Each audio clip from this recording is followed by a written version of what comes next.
और वेलकम करते हैं आपको आपके अपने प्रोग्राम पब्लिक ओपिनियन में। नाज़रीन, आप तमाम लोगों को जो है वो ये तो मालूम ही है कि किस तरह से जो है वो कराची ना सिर्फ खूबसूरत है बल्कि कराची के अवाम और कराची के दिल भी बहुत ज़्यादा खूबसूरत है।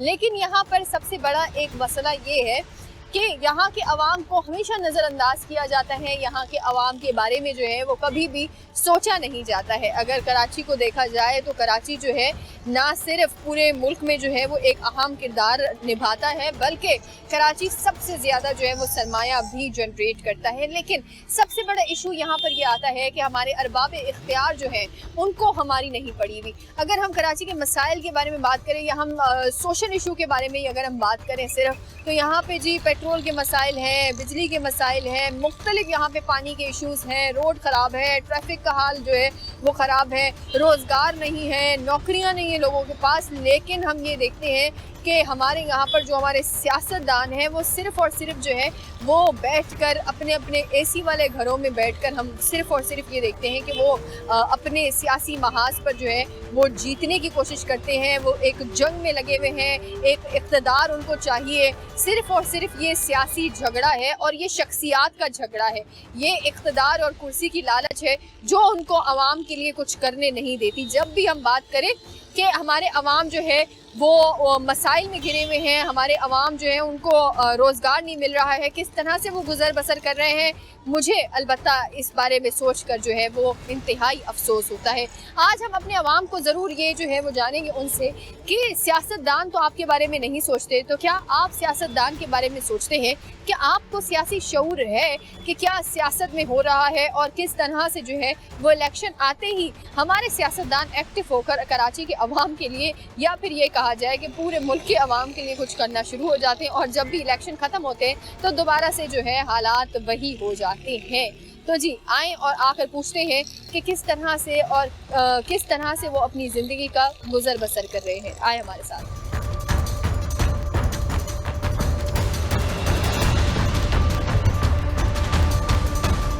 अस्सलाम वालेकुम, कैसे हैं आप? सलाम, क्या हाल है? खैरियत है मैडम? जी अल्हम्दुलिल्लाह। सर ये बताइएगा कि हमारे जो हुक्मरान हैं वो तो जी अपने अपने सियासी चक्रों में पड़े हुए हैं, लेकिन अवाम के जो बुनियादी मसाइल हैं वो कौन हल करेगा? क्या लगता है आपको, ये हुक्मरान हल करेंगे? हुक्मरान को पड़ी है अवाम के मसाइल से या नहीं? बिल्कुल मैडम, यकीन करो, अपना कुर्सी का चक्कर या करना अपना पेट का चक्कर, अवाम का कोई खैर ख्वाह नहीं है आजकल। ये इतना मुश्किल है, हर बंदा के लिए इतना मुसीबत है, इतना मुसीबत, हर बंदा परेशान है। हर बंदा, अभी तुम खुद जो किसी का 20,000 तनख्वाह है, किसी का 15,000 तनख्वाह है, ये तो क्या होगा? चोर बन जाएगा, डाकू बन जाएगा। वो अपना एक भाई कहेगा, दूसरा भाई इसका कातिल भी बन जाएगा, इसका बच्ची भूखा से मरेगा, तो क्या करेगा बंदा को? अभी तुम खुद सोचो, हर बंदा परेशान है आजकल वक़्त में। यकीन करो, इस तरीके से जिंदगी बहुत मुश्किल है, हर बंदा मौत के लिए तैयार है।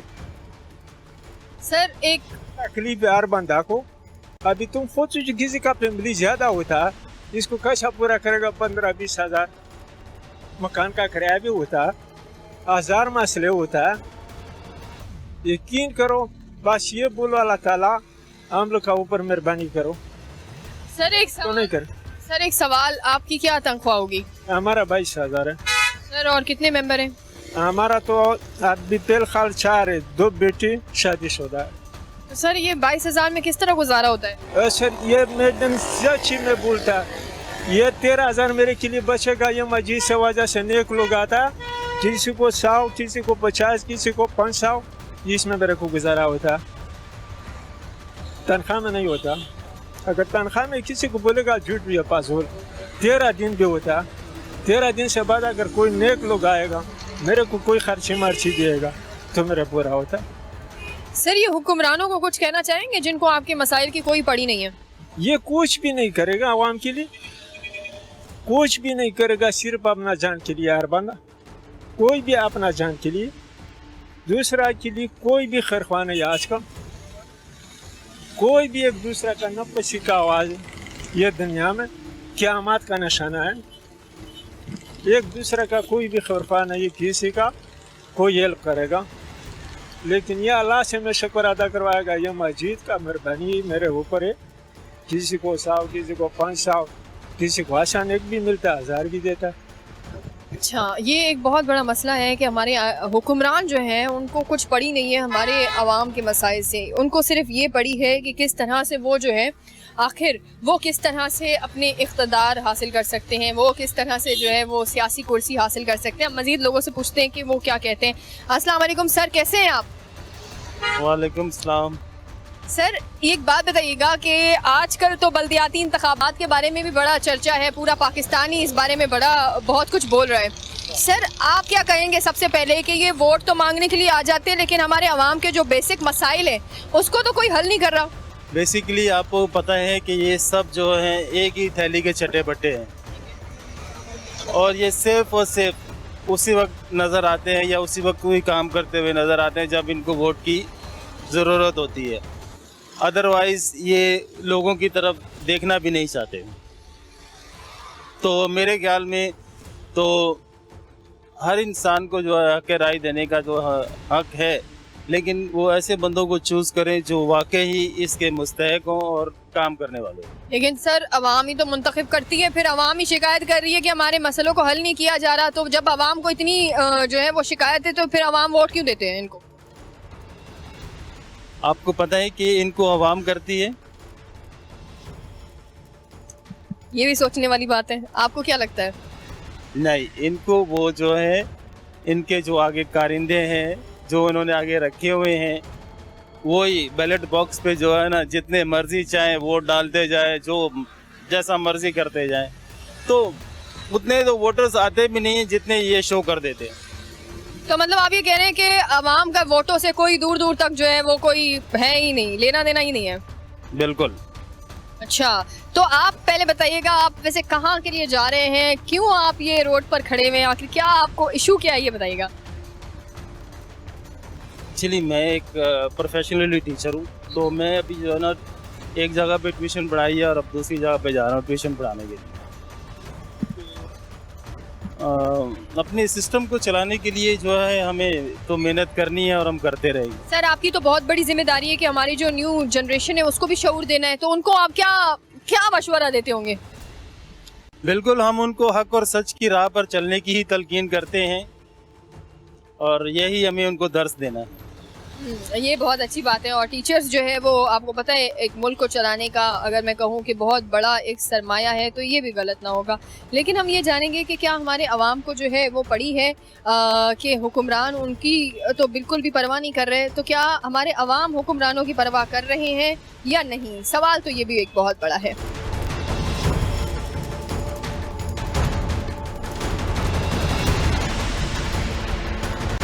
यहाँ पर जी एक रिक्शे वाले हैं, उनसे पूछते हैं कि क्या मसला है, क्योंकि मैं ये भी देख रही हूँ कि इस महंगाई के दौर में आजकल के जो लोग हैं वो बाहर निकलने से भी अब गुरेज कर रहे हैं, जिस तरह से पेट्रोल जो है वो महंगा होता जा रहा है। सर अस्सलाम वालेकुम, कैसे हैं आप? वालेकुम सलाम, खैर जी सर तो गैस और पेट्रोल इतना महंगा है ना, बस ये हम तो सवारी से बोलते हैं ना पैसे वैसे नहीं देते, बोले ये हम दोनों में क्या किया, हुकूमत ने महंगा किया, आप हुकूमत से बात करो, हमारा तो नहीं कराएंगे। ये बात है।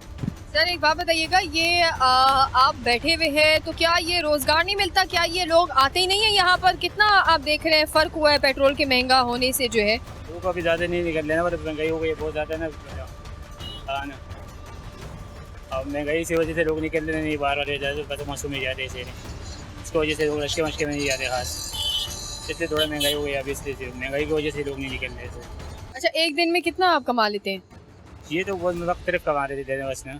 हाँ, ये तो मुख्तलिफ कमा रहे थे, कभी कम कभी ज़्यादा, कभी खर्चा मर्चा निकाल रहे थे। अभी सब चीज़ महंगा हो गया, कुछ पहले से बहुत कम हो गया अभी। ठीक है, तो ये तो एक बहुत बड़ा इशू है कि जी आजकल जो है वो पेट्रोल इतना महंगा हो गया है कि लोग भी जो है वो बाहर निकलने से अब जो है वो गुरेज कर रहे हैं कि बाहर निकले या ना निकले, क्योंकि जिस तरह से हम देखते हैं कि आजकल पेट्रोल बढ़ता ही जा रहा है। पेट्रोल जो है उसने तो एक ऐसा जिन बन गया है जो कि बोतल में आने का जो है वो नाम ही नहीं ले रहा है। तो ये भी एक बहुत बड़ा मसला है। देखते हैं कि हमारे आवाम इस तरह से जो किस तरह से जो है वो इस मसले का भी सामना करते हैं, लेकिन हुक्मरान भी किस तरह से जो है वो हमारे आवाम के बारे में सोचते भी हैं या नहीं, आवाम में भी कुछ सियासी शऊर है या नहीं, वो भी हम जानेंगे। आप हमारे साथ आएँ।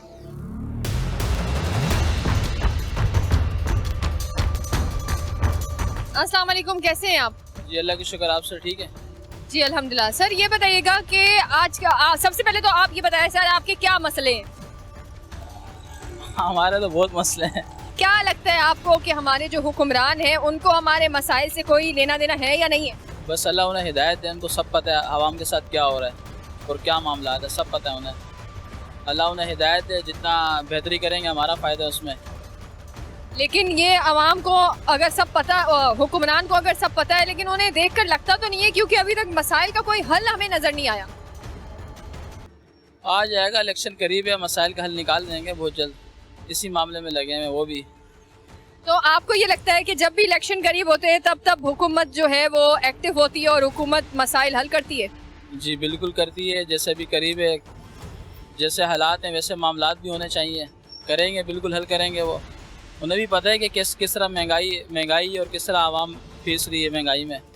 वैसे सर, आपको देखकर ऐसा लगता है कि आप कोई हुकूमत के अंदर के बंदे हैं या कुछ आपको हुकूमत के बारे में पता है? तो ज़रा ये भी बता दीजिएगा कि ये कराची का जो मेयर है, जिस पर बहुत ज़्यादा गुफ्तगू हो रही है, कौन बन रहा है मेयर आखिर? उसके बारे में मुझे नहीं पता कौन बन रहा है। आज बात होनी थी लेकिन पता नहीं कौन बन रहा है। अच्छा, तो आपकी नज़र में वैसे कौन ज़्यादा अच्छा रहेगा कराची के लिए, पीपल्स पार्टी, तहरीक इंसाफ या फिर जो है वो जमात इस्लामी? पीपल्स पार्टी है, वो बेहतर रहेगी। तो आप पीपल्स पार्टी को ही सपोर्ट करेंगे? नहीं, सपोर्ट की बात नहीं है, वो बहुत अच्छे मामलात देखते हैं कराची, तो वो वही काम कर रहे हैं कराची पे। सर, ये सिंध के जो इतने बड़े मसले हैं वो तो सिंध हुकूमत न जाने कितने सालों से सिंध हुकूमत में ही सिंध में हुकूमत ही कर रही है, तो फिर भी सिंध में जो है वो मसाइल ख़त्म नहीं होते हैं, बेरोज़गारी है, महंगाई है, सब चीज़ें हैं, तो फिर भी आप पीपल्स पार्टी को ही सपोर्ट करेंगे? सपोर्ट की बात नहीं है, वो काम करते हैं कराची में, जो नज़र भी आता है कि बिल्कुल उन्होंने काम किए हुए कराची में। ठीक है जी, इन्होंने तो कहा कि पीपल्स पार्टी इस बार जो है वो कराची में अपना मेयर लाने में जो है वो कामयाब रहेंगी। हम मज़ीद भी लोगों से पूछते हैं कि उनको जो है वो सियासत के बारे में कितना पता है, उनको ये कितना पता है कि आखिर जो है वो हमारे जो अरबाब इख्तियार हैं वो मसाइल हल कर भी रहे हैं या नहीं कर रहे हैं, या फिर इलेक्शन करीब आते ही वो एक्टिव हो जाते हैं और आवाम के मसाइल के बारे में जो है वो सोचना शुरू कर देते हैं।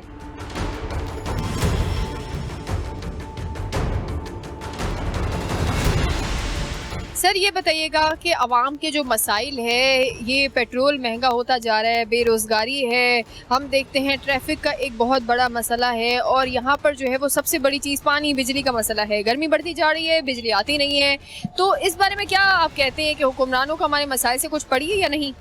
हुक्मरानों को शुरू से ही हमारे मसाइलों से कोई लेना देना नहीं था। अगर इन हुक्मरानों को हमसे या हमारे मसाइल से कुछ लेना देना होता तो आज हमारे हालात ये ना होते। तो बेहतर ये है कि जिनको आप शुरू से देख रहे हैं, मेरा कहने का मकसद ये है कि जो नस्ल दर नस्ल चलते हुए आ रहे हैं सियासतदान, उनको अब चेंज करना पड़ेगा, चेंज लाना पड़ेगा अगर इस मुल्क को चेंज करना है। तो सर, ये कौन चेंज लाएगा आखिर? देखिए, नए चेहरे हैं, आप कह सकते हैं कि पीटीआई आएगी तो काफ़ी कुछ बेहतरी आएगी। पीटीआई को तो मौका दिया था, लेकिन 3.5 साल और पीछे अगर आप चले जाते हैं तो हम काफ़ी सारा सफ़र तय करके आ चुके हैं, तो उसको सही होने में कुछ टाइम लगेगा। तो इतनी आसानी से इन 3.5 सालों में आप कह रहे हैं कि ये सही हो जाता या सही नहीं हुआ, तो वो ज़रा नाजायज़ हो जाएगा। अच्छा, दूसरी बात ये है कि हमारे यहाँ पे ना 2 किस्म का कानून होता है, ठीक है। अब आप इस रोड पर खड़े होके कैमरा अगर उस तरफ कर लें तो एक रिक्शे वाले के साथ वो पुलिस वाला अलग से डील करेगा, या दूसरी जानिब वो अगर किसी कार वाले को या किसी उससे बड़ी लग्जरी गाड़ी को रोकता है तो उसके साथ अलग तरीके से डील करेगा। इसी तरह बाइक वाले को रोकेगा तो वो अलग तरीके से बात करेगा, डील करेगा। तो हमारे यहाँ ये चीज़ से बहुत बड़ा जो है ना, बहुत बड़ा फ़र्क आता है। तो कानून जो है, कानून सबके लिए बराबर होना चाहिए, और जब तक हम कानून पर अमल दरामद नहीं करेंगे एक जैसा चाहे वो कोई भी है, ठीक है, उस वक्त तक जो है ना हमारा आगे बढ़ने का चांस बहुत कम है। सर, फिर क्या समझते हैं आप कि कराची जो है वो किन के हाथों में देना चाहिए? जहाँ तक कराची का ताल्लुक है, ज़मनी हिसाब से देखा जाए तो जमात इस्लामी बेस्ट है। उन्होंने बहुत काम किया था, जमात इस्लामी को चांस देना चाहिए, जमात इस्लामी बहुत बेहतरी लाएगी।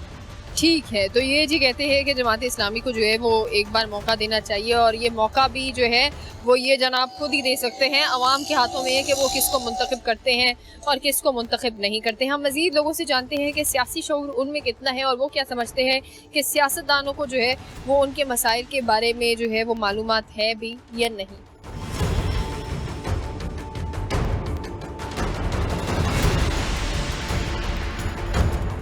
नाज़रीन, आप तमाम लोगों को पता है कि चलो नौकरी करने वाला एक इंसान तो किसी न किसी तरह से गुजर बसर कर ही लेता है, लेकिन जो ये रोज़ाना की बुनियाद पर ये अपना रोज़गार कमा रहे होते हैं वो किस तरह से अपना गुजर बसर करते हैं, उनके क्या मसाइल हैं, उनसे सबसे पहले ये पूछते हैं। अस्सलाम वालेकुम, कैसे हैं आप? अल्लाह का करम आपसे। अच्छा सर, ये बताइएगा कि ये आप गाड़ी लेकर ये जा रहे हैं, एक दिन के हिसाब से मैं बात करूँ तो कितना कमा लेते हैं आप? यही 500-600। और आपके फैमिली में कितने मेंबर्स हैं? 9। तो ये एक दिन में अगर 500-600 चले 1000 भी कमा लेते हैं तो किस तरह से गुजारा होता है? वो परवरदिगारी करने वाला ही, हुक्मरानों ने तो हमारे पल्ले कुछ नहीं छोड़ा। वो हर गरीब आदमी पीस रहा। मैं अकेला नहीं हूँ, पूरी दुनिया, ये 22 करोड़ अवाम है जो पीस रही है। तो सर, क्या आपको लगता है ये मसाइल कभी हल भी होंगे? अल्लाह ताला ही कर सकता, बाकी तो मसले ख़त्म हो गए। तो ये हुक्मरानों को क्या ये बैठकर ये जो बड़ी बड़ी बातें करते हैं, ये कहते हैं कि हम ये करेंगे, पाकिस्तान को ये बनाएंगे, तो ये करेंगे भी या सिर्फ कहते हैं? सिर्फ कहने तक, उससे आगे नहीं। अच्छा, ये रोजगार जो आप रोजाना की बुनियाद पर जो है वो कर रहे होते हैं, तो कभी ऐसा भी होता होगा कि कभी आपने बिल्कुल कुछ ना कमाया हो? हफ्ता हफ्ता नहीं होता जी, अल्लाह ही पूरा करने वाला है। एक दिन की बात नहीं है। माशाल्लाह मेरी 60 साल एज है तो अभी तक ये नहीं छूटा, तो मौल वही वारस है, अल्लाह ने मुझे तंदुरुस्ती दी। और अगर कोई मतलब खुदा न खास्ता, लेकिन अगर ऐसा हो कि कोई बीमार हो जाए या कुछ ऐसी कोई इमरजेंसी आ जाए, उसमें फिर क्या किस तरह से होता है? ये मांग लेंगे, फिर उसको दे देंगे, फिर पीछे रहेंगे, और तो कोई। तो ये आपको, आप वोट देते हैं? बिल्कुल वोट देते हैं, क्यों नहीं देते। मैंने अपनी जिंदगी में किसको वोट दिया आपने? ज्यादा तो मैंने तो मुस्लिम लीग वालों को दिया। तो वोट भी आप दे रहे हैं और आप फिर जो है वो बड़ी बात ये है कि आप शिकायत भी नहीं कर रहे हुक्मरानों से, तो ये आपको क्या लगता है, आप वोट दे रहे हैं तो वो तो वोट मांगते वक्त तो बड़ी बड़ी बातें करते हैं। ये आपके सामने है लोग जी, जिनको आप लोग कुछ दे नहीं रहे होते, लेकिन फिर भी लोग आपको जो है वो वोट दे रहे होते हैं सिर्फ इस उम्मीद पर कि कम से कम आप जो है वो कुछ तो उनके मसाइल हल करेंगे। सर, कोई मैसेज देना चाहेंगे हुक्मरानों को? जब मैसेज दे दिया मैंने, समझदारों के लिए तो काफ़ी है। जब अल्लाह ताला ही कटेगा तो हर बंदा अल्लाह पे तवक्कल है। बहुत शुक्रिया जी आपका, और ये एक बहुत बड़ा अलमिया है। मेरे पास कोई अल्फाज नहीं है यहाँ पर ये कहने के लिए भी कि किस तरह से जनाब जो है वो अपना जो है वो गुजर बसर कर रहे हैं, और जिस तरह से वो डर रहे हैं कि वो कुछ बोलना भी नहीं चाहते, तो ये भी एक बहुत बड़ा मसला है।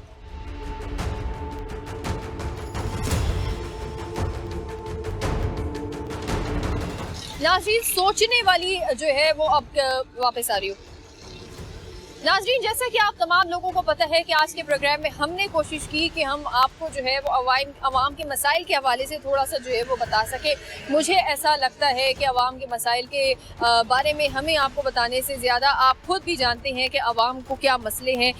हम खुद जिन मसाइल से रोज़ाना दो चार है, सबसे बड़ी चीज़ ये है कि हुक्मरान को इन तमाम चीज़ों से फ़र्क नहीं पड़ता। हुक्मरान को कोई फ़र्क नहीं पड़ता कि आप रोज़ाना की बुनियाद पर 500 कमा रहे हैं या 1000 रुपये कमा रहे हैं। हुक्मरान को कोई फर्क नहीं पड़ता है कि आप किस तरह से किसी बीमार का इलाज करा रहे हैं। उनको कोई फर्क नहीं पड़ता है कि आपके घर में अगर बच्चे हैं तो उनको आप किस तरह से तालीम दे रहे हैं। उनको फर्क नहीं पड़ता है कि अस्पतालों के बिल कितने आ रहे हैं। उनको फर्क नहीं पड़ता है कि एक आम इंसान रोज की बुनियाद पर किस तरह से जो है वो रोजगार की तलाश में निकल रहा है। उनको फर्क नहीं पड़ता है कि नौजवान नस्ल जो है वो पढ़ लिखने के बावजूद भी जो है वो बेरोजगार अपने घरों में बैठे हैं और मुंतज़िर हैं कि कोई करिश्मा हो, मुंतज़िर हैं कि कोई ऐसा फरिश्ता जो है वो उनकी ज़िंदगी में नज़र आए जो कम से कम उनको जो है वो पैसे दे, जो कम से कम उनको रोज़गार दे।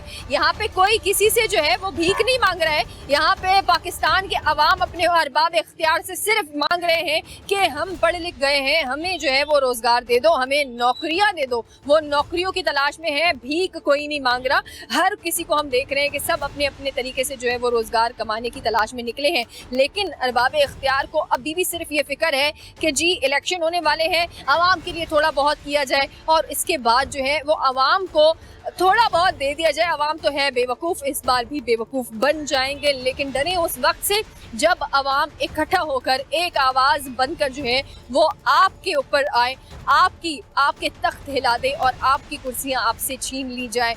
होगा एक दिन तो ज़रूर, हमें भी उम्मीद है, आप भी इसी उम्मीद के साथ जो है वो हमेशा रहिएगा कि कभी ना कभी जो है वो हमेशा वक्त एक जैसा नहीं रहता है। एक दिन आपका भी वक्त आएगा और एक दिन जो है वो आवाम इकट्ठा होगी, उस वक्त आवाम की ताकत से डरने का मकाम होगा अब तमाम तर लोगों के लिए भी। इसी के साथ ही अपने मेज़बान सना कादिर को दीजिए इजाज़त। इंशाल्लाह